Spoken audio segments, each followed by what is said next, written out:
Okay.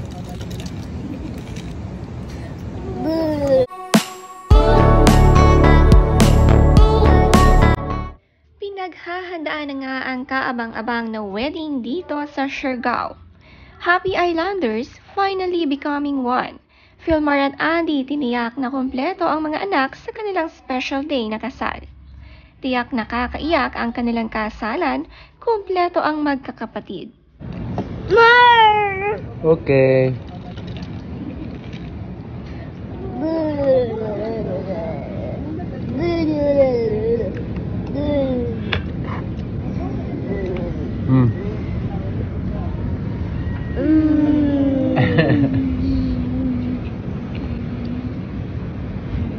Isinama naman ni Philmar ang tatlong anak sa kanilang paboritong Shaka Cafe.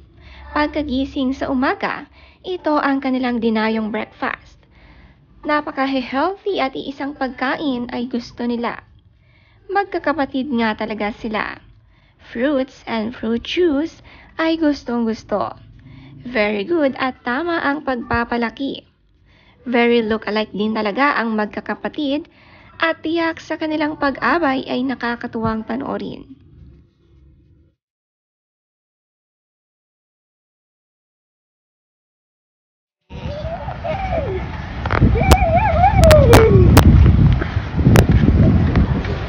Hey, my son.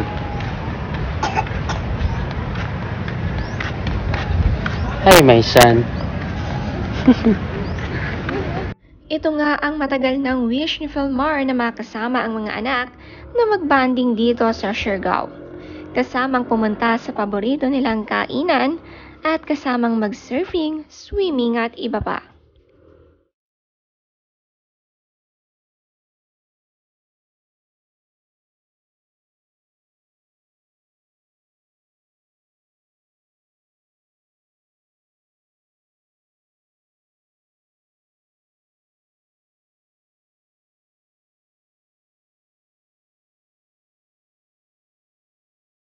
Siyempre hindi kumpleto ang bakasyon ni Kanoa sa Siargao kung hindi makabanding ang ama sa biking. Sanay nga ito at dinaanan nila ang tulay ng Katangnan.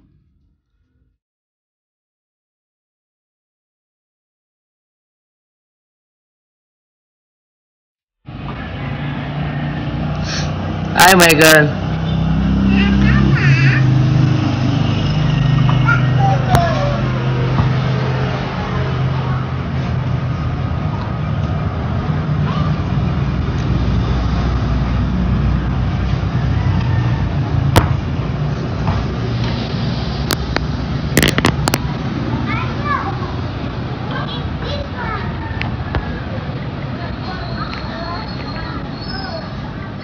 Napakasaya ng puso ni Philmar.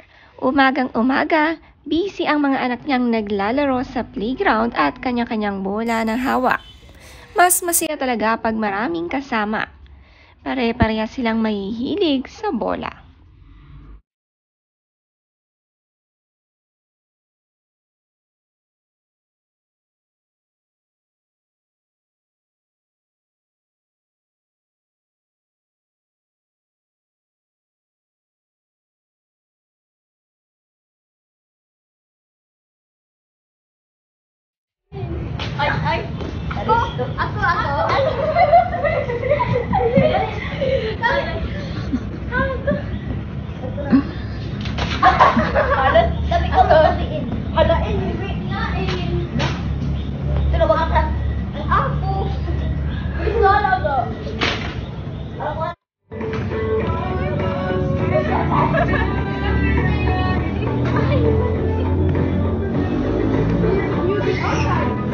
Siyempre si Ellie naman ang kasamang nakakalaro ay kanyang mga barkada.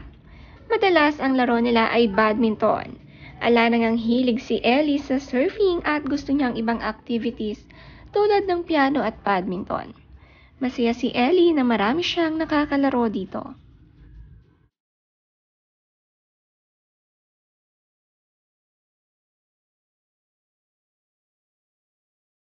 Ready and excited na si Andy ngayong summer.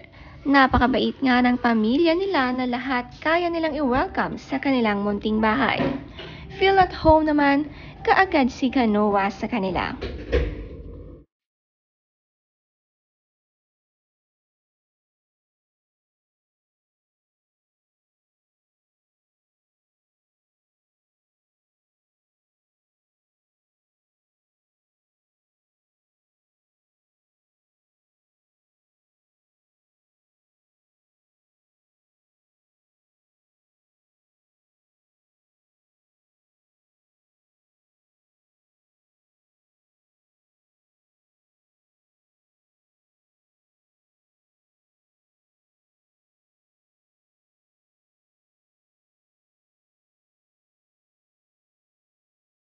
Si Philmar nakakasama ang mga kaibigan na lumipad pa from Japan. Excited na imbitahan ang mga barkada family sa kasal nila ni Andy.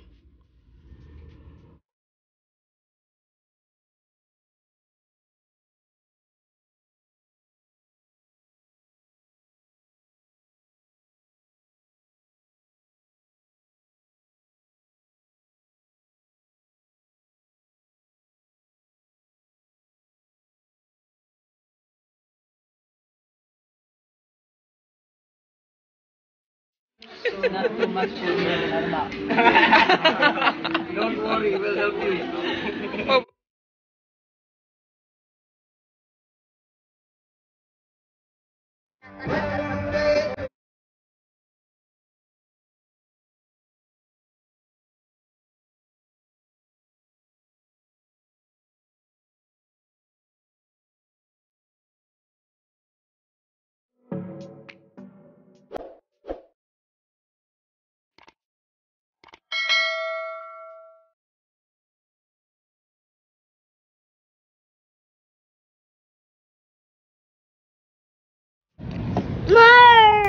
Okay.